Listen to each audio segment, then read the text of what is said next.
So my name is Tara, and I'm 29, and what it feels like to be homeless is probably alone, and scared. I have 4 children, so that's even scarier. When I became homeless, my babies, they weren't born yet, so they've only known shelter living. And for myself, I grew up in a middle-class family. I was raised well, went to school, graduated high school, started college, did, all those good things. And in my mind, I have it totally visioned differently. So I struggle with trying to provide for my children the way I grew up, and not being able to is extremely frustrating. I lost my job. So and then it spirals, you know what I mean? And then you can't get on your feet. I got a job. I had multiple jobs in the time frame, but being able to keep a job without knowing where you're going to land, where you're going to sleep, it's, difficult.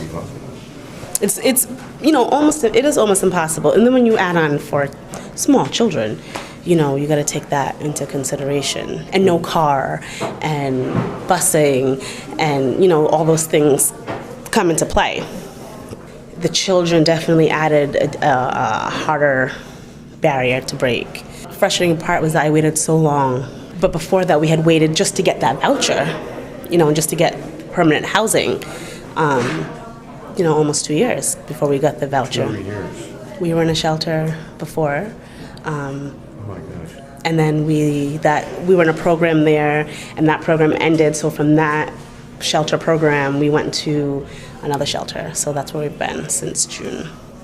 It is hard. It's hard for the kids to go to school. It's hard for the kids to make friends, and because people are always moving and going, and it's difficult. Where are you going to sleep? Where are you going to eat? Where are you going to shower? Those are your priorities. Is making sure that your children have what they need. So ideally, you always put your children. Do I buy a pack of diapers, or do I buy snacks for school? For the kids, a lot of it was not being able to go on school functions, not being able to do, because you're definitely budgeting, and I think for me it's just remaining positive and happy. Well, there's got to be a light at the end of the tunnel. There has to be, because what else is there?